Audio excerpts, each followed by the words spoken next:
Hello students, जैसे कि आप सब लोग जानते हैं कि नॉर्थ सेट 2023 के लिए काफ़ी कम दिन बचे हुए हैं अब। तो उसी को देखते हुए हम फंडामेंटल ऑफ नर्सिंग के आज कुछ इंपॉर्टेंट टॉपिक्स या इंपॉर्टेंट पॉइंट्स आज हम रिवाइज़ करने वाले हैं। तो स्टार्ट करते हैं। सबसे फर्स्ट पॉइंट जो आता है वो आता है फिफ्थ वाइटल साइन। अभी रिसेंटली भी एक एग्जामिनेशन में पूछा हुआ था और आपको पता भी होना चाहिए कि फिफ्थ वाइटल साइन किसे कहा गया है बच्चे। पेन को कहा गया है। फिफ्थ वाइटल साइन किसे कहा गया है? पेन को कहा गया है। और एक और क्वेश्चन आता है बच्चे, fifth vital sign in emergency condition. अगर वो पूछे इमरजेंसी कंडीशन में फिफ्थ वाइटल साइन कौन सा जाएगा, तो आप आंसर देंगे प्यूपिलरी रिएक्शन। क्या देंगे बच्चे? Pupillary reaction. लेकिन अगर वो आपसे डायरेक्टली पूछ ले फिफ्थ वाइटल साइन, तो आंसर जाएगा पेन। चलिए आगे बढ़ते हैं नेक्स्ट क्वेश्चन में। नेक्स्ट क्वेश्चन कह रहा है रेंज ऑफ ग्लास थर्मामीटर। जो आप ग्लास थर्मामीटर क्लिनिकल में यूज़ करते हो उसकी रेंज क्या है बच्चे? 95 से लेके 110 डिग्री फ़ारेनहाइट या फिर 35 टू 43.3। ये याद रखिएगा, दोनों के दोनों टेम्परेचर 95 टू 110 डिग्री फ़ारेनहाइट या फिर सेल्सियस में पूछे तो 35 टू 43.3। नेक्स्ट, हाइपोथर्मिया बच्चे कितने से कम बोलेंगे? अगर किसी व्यक्ति का टेम्परेचर 95 डिग्री फ़ारेनहाइट से कम होता है तो हाइपोथर्मिया। नेक्स्ट क्या आता है? नेक्स्ट आता है हाइपरथर्मिया। अगर हाइपरथर्मिया पूछे तो 105 से अप टू यानी 105 डिग्री फ़ारेनहाइट तक के टेम्परेचर को कहते हैं हाइपरथर्मिया। और हाइपर पायरिक्सिया कहते हैं 105 से भी ज़्यादा। तीनों चीज़ों को ध्यान से देखिए। अगर किसी का टेम्परेचर 95 डिग्री फ़ारेनहाइट से कम है तो हाइपोथर्मिया। अगर 105 तक है तो उसको कहेंगे हाइपरथर्मिया, और 105 से ज़्यादा है तो हाइपर पायरिक्सिया। तीनों चीज़ें याद रखिएगा। चलिए नेक्स्ट बढ़ते हैं। नेक्स्ट क्वेश्चन आता है रिलैप्सिंग फीवर क्या होता है? तो fever episode are separated by interval of normal temperature. यानी कि व्यक्ति को अगर फीवर आए उसके बाद कुछ दिन या कुछ घंटे फीवर नॉर्मल रहे, फीवर आए और कुछ दिन तक नॉर्मल रहे और उसके बाद फिर से फीवर आए, उसे कहते हैं relapsing fever. Fever episode are separated by interval of normal temperature for days and week. याद रखना, कई बारी पूछा जाता है। चलिए आगे बढ़ते हैं रिगर में। रिगर क्या होता है? Sudden rise in body temperature with shivering seen in malaria. बच्चे अगर आप मलेरिया आपने पढ़ा होगा तो मलेरिया की जो 3 स्टेज आती है, cold stage, hot stage and shivering. तो रिगर किसे कहते हैं बच्चे? रिगर कहते हैं जब मलेरिया की कंडीशन में शरीर का तापमान बहुत ज़्यादा बढ़ जाता है और उसके साथ तापमान बढ़ने के साथ व्यक्ति में नज़र आता है शिवरिंग। बहुत ज़्यादा शिवरिंग नज़र आती है, बॉडी टेम्परेचर बहुत ज़्यादा बढ़ा हुआ होता है और मूलतः यह आपको मलेरिया की कंडीशन में देखने को मिलेगा। इतनी चीज़ें आपको रिगर से याद रखनी है। नेक्स्ट बढ़ते हैं डायबिटिक कीटोएसिडोसिस। याद रखना, ये क्वेश्चन बहुत बार रिपीट हुआ है। डायबिटिक कीटोएसिडोसिस में कौन सी रेस्पिरेशन देखने को मिलेगी? आंसर जाएगा कुस्मॉल से रेस्पिरेशन। बहुत बढ़िया। चलिए आगे बढ़ते हैं बीपी कफ की तरफ। बीपी कफ से बनने वाले 2 क्वेश्चन हमेशा विड्थ कितनी होती है और लेंथ कितनी होती है। तो बच्चे बताइए, हमेशा याद रखिएगा जो बीपी कप की विड्थ होगी 40% होगी आर्म सरकमफेरेंस के, और जो लेंथ होगी 80% होगी आर्म सरकमफेरेंस की। दोनों बातें याद रखिएगा, विड्थ 40% एंड लेंथ 80%। चलिए आगे बढ़ते हैं। एक शब्द आता है फिडिलिटी, वर्ड आता है फिडिलिटी यानी F for fidelity, F for faithful या फिर लॉयल रहना। मरीज के लिए फेथफुल रहना या लॉयल रहने को कहलाते हैं फिडिलिटी। अकाउंटेबल फॉर रिस्पॉन्सिबिलिटी यानी जो आपकी जिम्मेदारी है उसके लिए जवाबदेही आपकी होनी चाहिए, इसे कहते हैं फिडिलिटी। फेथफुल रहना या लॉयल रहना बच्चे याद रखना, ये क्वेश्चन आपसे पूछेगा। फिडिलिटी बोले तो फेथफुल रहना। नेक्स्ट आगे बढ़ते हैं विरासिटी। हम ऐसे याद करते हैं, विरासत में उसको सच बोलने की कला मिली थी, यानी सच बोलना। मरीज से सच बोलने वाली उसको क्या कहते हैं? विरासिटी। क्या टर्मिनोलॉजी यूज़ करेंगे? विरासिटी यानी टेलिंग ट्रूथ। चलिए आगे बढ़ते हैं स्लैंडर बोले तो false spoken statement damaging to a person reputation. किसी व्यक्ति के बारे में कुछ आपने ऐसा बोल दिया है, कुछ बोला है बच्चे, लिखा नहीं है, ध्यान से सुनिए। किसी दूसरे व्यक्ति के बारे में ऐसा कुछ बोलना जिससे उसकी छवि खराब हो रही हो कहलाता है स्लैंडर। क्या कहलाएगा? स्लैंडर। चलिए अगला क्वेश्चन आता है इम्प्लाइड कंसेंट किसे कहते हैं बच्चे, बहुत फेमस क्वेश्चन है। मान लो पहले हम पढ़ लेते हैं, a patient whose life is threatened and who is comatose in and is assumed to give implied consent. हम क्या कहेंगे, अगर कोई व्यक्ति आपके पास इमरजेंसी में आता है, कटा फटा हाथ टूटा हुआ है, बहुत अनकॉन्शियस है, उस कंडीशन में आपको उसकी सर्जरी करनी पड़ रही है, लेकिन अब आपके पास कोई उसका रिलेटिव नहीं है जो आपको कंसेंट दे पाए सर्जरी के लिए, उस टाइम पर आप इम्प्लाइड कंसेंट लेंगे, यानी आप मरीज की सर्जरी करेंगे उसकी जान बचाने के लिए। तो इमरजेंसी की कंडीशन में जब व्यक्ति कोमा में है या किसी भी ऐसी कंडीशन में आया है कि अपने होश में नहीं है, उस समय पे जो कंसेंट लिया जाता है वो लिया जाता है, उसे कहते हैं इम्प्लाइड कंसेंट। चलिए आगे बढ़ते हैं नेक्स्ट पॉइंट में। नेक्स्ट पॉइंट कहता है बच्चे एमएलसी रिकॉर्ड को हॉस्पिटल में कितने साल तक रखा जाता है। आंसर जाता है 10 ईयर्स। 10 ईयर्स बच्चे, ये मैं आपको क्रैश कोर्स करवा रहा हूँ। दूसरे सब्जेक्ट्स के भी अगर आपको क्रैश कोर्स चाहिए होंगे तो प्लीज़ मुझे कमेंट्स में बताइएगा, मैं आपको सारे सब्जेक्ट्स के अपने नोट्स अवेलेबल करा दूंगा। चलिए, ये क्वेश्चन काफ़ी बार पूछा गया है, एमएलसी रिकॉर्ड को कितने साल तक हॉस्पिटल में रखना होता है। 10 साल तक। चलिए अगला क्वेश्चन, ह्यूमिडिफाइड ऑक्सीजन का इस्तेमाल क्यों किया जाता है, बहुत बारी पूछा हुआ है।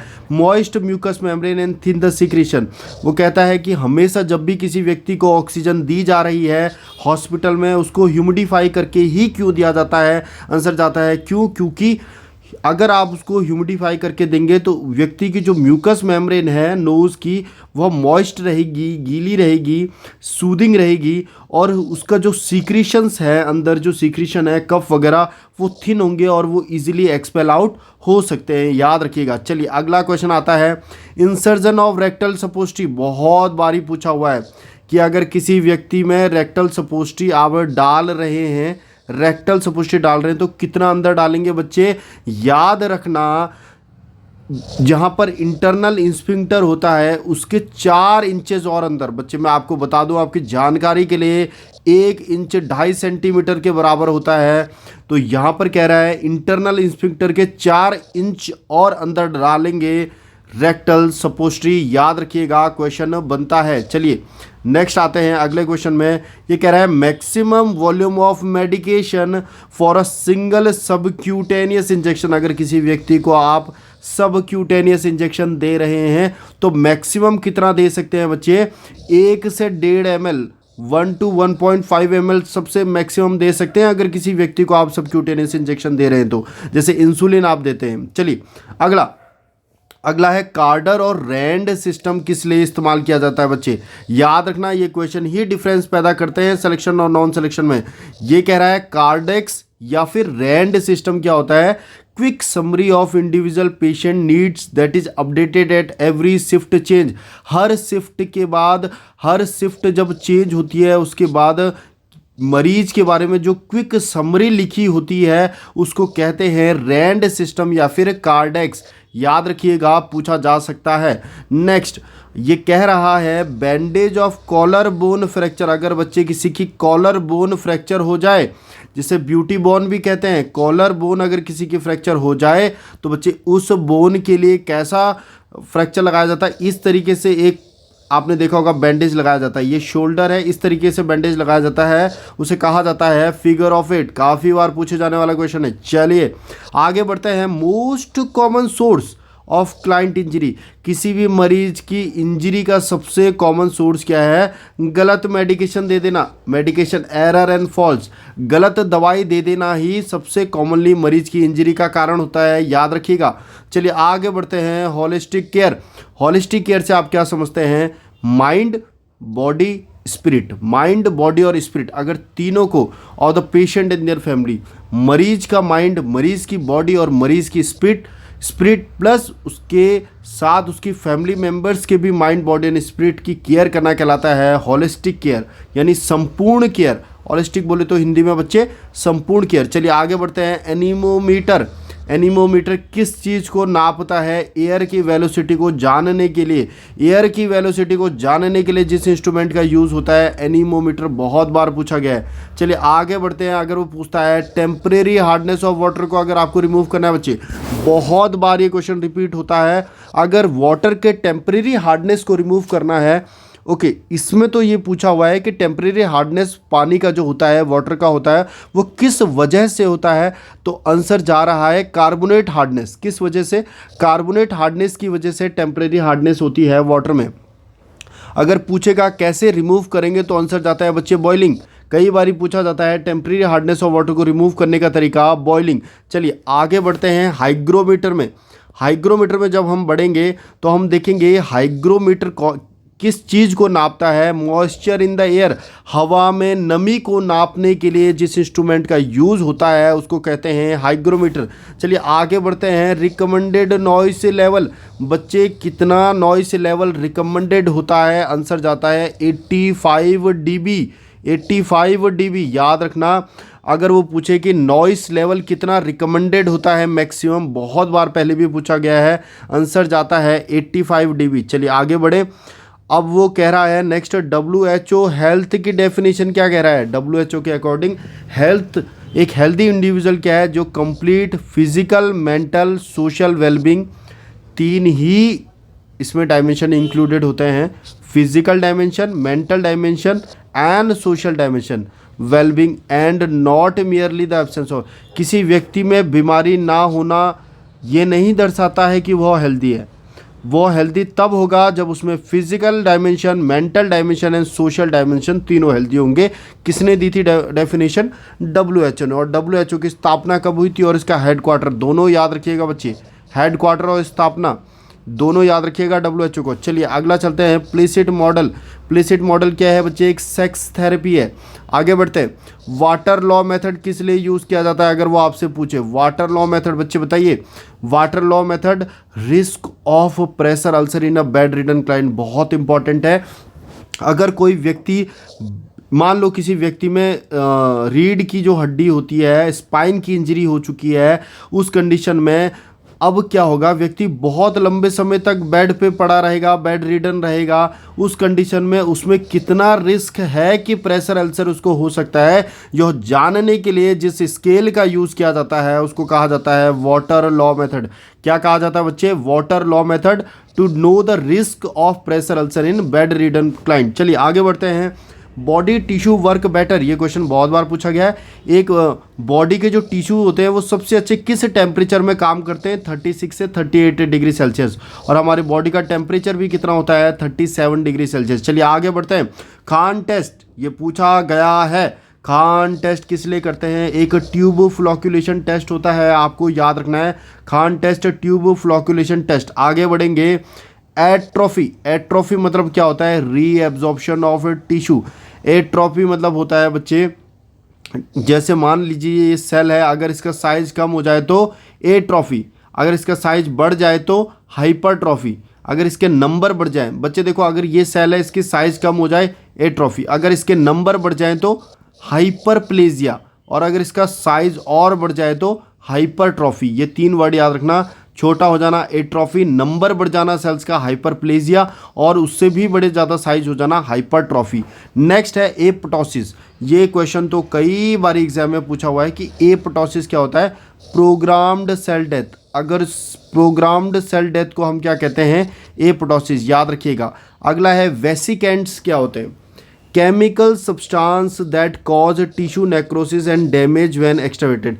वो केमिकल सब्सटेंस जो टिश्यू नेक्रोसिस करवाते हैं, वो केमिकल सब्सटेंस जो टिश्यू का नेक्रोसिस कराते हैं और डैमेज करेंगे, जब वो बहुत ज़्यादा रिलीज होते हैं तो वो टिश्यू का डैमेज कराएंगे, नेक्रोसिस कराएंगे, उन्हें वेसिकेंट्स कहते हैं। चलिए, women high risk for HPV, human papilloma virus, क्यों ज़्यादा रिस्की होता है वुमेन्स में? They have larger mucosal surface area expose in the genital area. वो कह रहा है कि वुमेन्स में HPV का रिस्क ज़्यादा क्यों है? क्योंकि उनमें ज़्यादा म्यूकोजल सरफेस एरिया एक्सपोज्ड है, जेनाइटल रीजन में ज़्यादा जो उनका म्यूकोजल एरिया है वो क्या है? एक्सपोज है, दैट्स वाई। चलिए आगे। To prevent diaper rash, diaper rash से प्रिवेंट करने के लिए wash with a mild cleaner and water and dry thoroughly whenever stooling has occurred. जब भी बच्चा स्टूल पास आउट करे उसको वॉश करें, ड्राई करें, ताकि डाइपर रैश से उसको बचाया जा सके। चलिए आगे बढ़ते हैं, और टर्म आता है डिसयूरिया, इंपॉर्टेंट है। स्लो एंड पेनफुल यूरिनेशन, बच्चे याद रखना, पेनफुल वर्ड याद रखना। पेनफुल यूरिनेशन को, यानी अगर पेशाब करते समय आपको दर्द हो रही है, टर्मिनोलॉजी यूज़ करेंगे डिसयूरिया। एक टर्मिनोलॉजी और पूछी जाती है बच्चे, डिस्पेरियूनिया। आप मुझे कमेंट्स में बताइएगा डिस्पेरियूनिया मतलब क्या होता है। आप मुझे कमेंट्स में बताइएगा स्चूरिया मतलब क्या होता है। दोनों का बताइएगा, स्चूरिया एंड डिस्पेरियूनिया। चलिए आगे बढ़ते हैं। नीमेचूरिया, क्या कहा गया है? नीमेचूरिया यानी कि अगर पेशाब में गैस, यानी पैसेज ऑफ गैस और एयर फ्रॉम द यूरिथ्रा, अगर पेशाब करते समय गैस या एयर का लीक होना यूरिथ्रा से कहलाता है न्यूमेचूरिया। अगर पेशाब करते समय पैसेज ऑफ एयर या फिर गैस हो तो कहा जाएगा न्यूमेचूरिया। चलिए आगे बढ़ते हैं। Functional incontinence. फंक्शनल इनकंटिनेंस, अभी हम सिर्फ और सिर्फ इन 3 टॉपिक्स को समझेंगे और फिर नेक्स्ट वीडियो में आगे की बात करेंगे। फंक्शनल इनकंटिनेंस क्या होता है बच्चे? Lower urinary tract is intact while other factor lead to incontinence, यानी कि एक व्यक्ति जिसका urinary tract, lower urinary tract वगैरह सब कुछ अच्छा है, उसके बाद भी उसमें यूरिन की इनकंटिनेंस, यानी कि वो पेशाब क्या कर दे रहा है, लीक आउट हो जा रहा है और वो बाथरूम में जाके पेशाब नहीं कर रहा है, जबकि उसका पूरा यूरिनरी सिस्टम ठीक है, उसके बावजूद वो वॉशरूम जाके टॉयलेट नहीं कर पाता है, वो उसका यूरिन इनकंटिनेंस बेड में हो जाता है, उसे कहते हैं फंक्शनल इनकंटिनेंस। फंक्शनल शब्द से याद रखिएगा कि सब कुछ ठीक है, उसके बाद भी मरीज क्या दिखाता है, इनकंटिनेंस दिखाता है यूरिन के लिए। चलिए अगला है ओवरफ्लो। ओवरफ्लो इनकंटिनेंस क्या है बच्चे? Leakage of urine due to weak bladder muscle, यानी कि ब्लैडर की जो मसल हैं जब वो वीक हो चुकी हैं, वो ओवरफ्लो हो चुकी हैं, उनमेन बहुत ज़्यादा ओवरफ्लो, यानी कि ब्लैडर की कैपेसिटी कितनी होती है बच्चे? 1000 ml, और 600 ml में बच्चे वो क्या दिखाता है? इररेसिस्टिबल अर्ज, और 150 ml में वो क्या दिखाता है? अर्ज। तो ये 3 क्वेश्चन है कि जब व्यक्ति का ब्लैडर 150 ml भर जाता है तो वो अर्ज, उसको पेशाब की अर्ज लगती है। जब उसका ब्लैडर 600 ml भर जाता है तो बच्चे इररेसिस्टिबल अर्ज। इररेसिस्टिबल यानी कि अब वो पेशाब को नहीं रोक सकता। और ब्लैडर की कैपेसिटी कितनी होती है? 1000। तीनों के तीनों क्वेश्चन काफ़ी बार रिपीट हुए, याद रखिएगा। अगर लीकेज हो रहा है urine due to weak bladder muscle when bladder becomes over distended, जब ब्लैडर ओवर डिस्टेंडेड हो चुका है, पेशाब से भर चुका है, यूरिन मसल जो है वो वीक है, उसकी वजह से पेशाब का बाहर निकल जाना, इनकंटिनेंस हो जाना, ओवरफ्लो इनकंटिनेंस। आगे बढ़ेंगे अर्ज इनकंटिनेंस में। इनवॉलेंट्री बच्चे, अर्ज इनकंटिनेंस यानी कि अर्ज मतलब उसको पेशाब लगेगी, मरीज को अर्ज होगी, तो जैसे ही उसको अर्ज होती है, पेशाब लगती है, वैसे ही यूरिन लीक आउट हो जाता है। इससे पहले कि वो वॉशरूम में जाए उसको यूरिन लीक हो जाएगा। यूरिन इनकंटिनेंस यानी अर्ज incontinence. Involuntary loss of urine यानी वॉलेंट्रीली वो पास नहीं कर रहा है, उसका यूरिन अपने आप लीक आउट हो जा रहा है। प्रिसीडेड बाई, कब? जब उसको स्ट्रॉन्ग डिज़ायर टू वॉइड, जब उसको पेशाब लग रही है, अर्ज हो रहा है, उसके बाद उसका यूरिन लीक आउट हो जा रहा है वॉशरूम जाने से पहले, अर्ज इनकंटिनेंस। ब्लैडर ओवर डिस्टेंडेड हो गया है और मसल्स वीक हैं, उसकी वजह से ओवरफ्लो इनकंटिनेंस। और सब कुछ ठीक है फिर भी पेशाब लीक आउट हो जा रहा है, फंक्शनल इनकंटिनेंस। चलिए इस अभी तक की स्लाइड में इतना ही। आप प्लीज़ मुझे कमेंट्स में बताइए कि ये छोटा सा आपको डेमो कैसे लगा। अगर आपको ये क्लासेस अच्छी लगती हैं तो मैं आगे आपको नोट सेट तक सारे के सारे सब्जेक्ट्स के ये आपको नोट्स प्रोवाइड कराने की कोशिश करता हूँ। चलिए ठीक है, और अपने रिव्यूज़ मुझे कमेंट्स में दीजिएगा, और जो मैंने क्वेश्चन पूछे हैं डिस्पेरियूनिया, स्चूरिया, ये प्लीज़ मुझे कमेंट्स में बताइएगा। चलिए थैंक यू सो मच।